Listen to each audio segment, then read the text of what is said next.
everyone, welcome to Learn English. Mais um tempo verbal eu trouxe aqui para vocês e hoje nós iremos falar de um outro tipo de presente que nós temos no inglês, que é o famoso simple present, um dos tempos verbais mais usado em inglês. E a gente usa esse tempo verbal para a gente expressar ações habituais que geralmente ocorrem no presente, para a gente falar sobre rotina, sobre hábitos.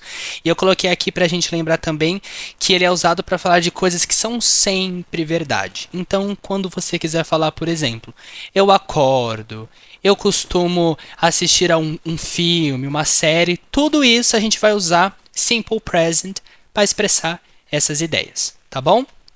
E ele tem uma formação muito simples aqui. Então, na afirmativa, a gente vai ter o sujeito, I, you, we e they, e mais o verbo, pessoal. Então, a gente só precisa colocar um sujeito, um verbo e um complemento para a nossa frase. E a gente vai ter outra formação, que a gente vai ter o he, she e it. E para esses três em específico, a gente vai acrescentar o s ou es no verbo. Então, gente, lembra sempre. He, she e it, para o simple present, você precisa lembrar de colocar o S ali.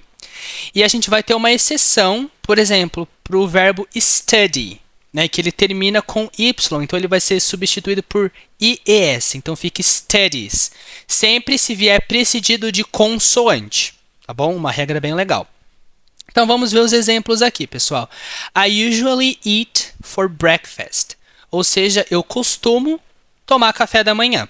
Então, a gente sempre vai encontrar aqui esses advérbios de frequência para mostrar exatamente o quão frequente a gente faz tal ação. Então, o usually é geralmente, frequentemente, enfim.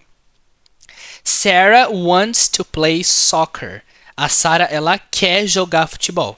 Mas, Guilherme, por que você colocou S aqui? Porque Sarah é como se fosse she. E a gente sabe que para he, she e it, a gente coloca o S no verbo. Tá bom? E na negativa, Guilherme, o que a gente faz na negativa? A gente só vai acrescentar o not. Então, aqui a gente vai ter o sujeito, I, you, we, they. Para esses, a gente vai utilizar o don't, certo? No presente simples, nós temos dois verbos auxiliares, o do e o does. Para I, you, we e they, a gente usa o don't e o verbo.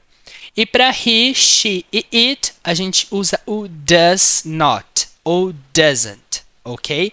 Mais o verbo. Então, vamos ver um exemplo aqui. I don't like to play soccer. Eu não gosto de jogar futebol.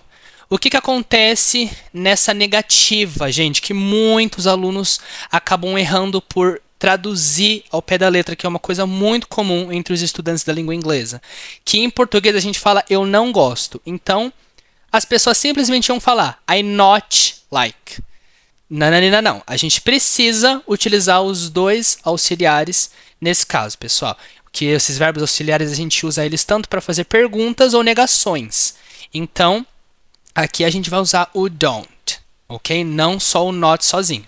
Uma coisa muito legal que eu esqueci de falar para vocês, gente. Essa regrinha do S no verbo é só para afirmativa, tá bom? Para negativa, para pergunta, essa regra não vai aparecer, só para afirmativa, tá bom? Agora, então, outro exemplo aqui. She doesn't like to study.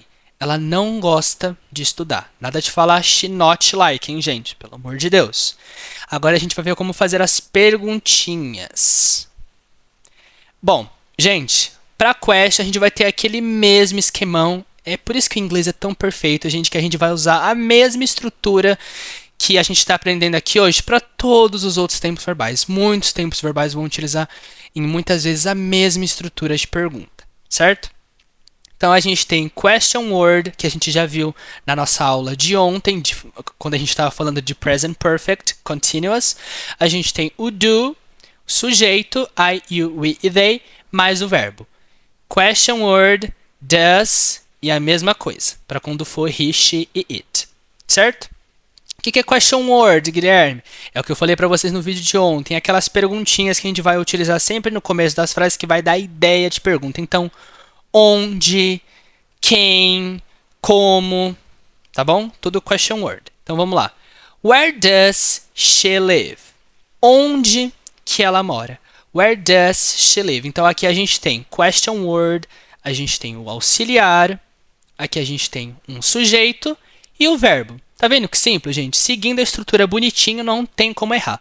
Where does she live? Onde ela mora.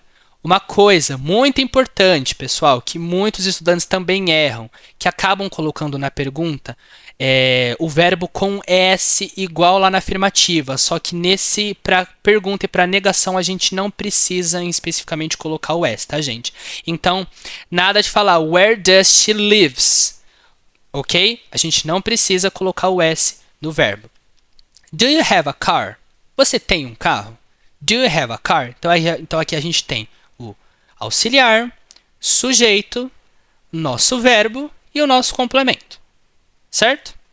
Bom, pessoal, foi basicamente isso. Espero que vocês tenham gostado do nosso vídeo de hoje. Se você gostou, já deixa o like. Não se esqueça de se inscrever no canal e de compartilhar o vídeo. See you!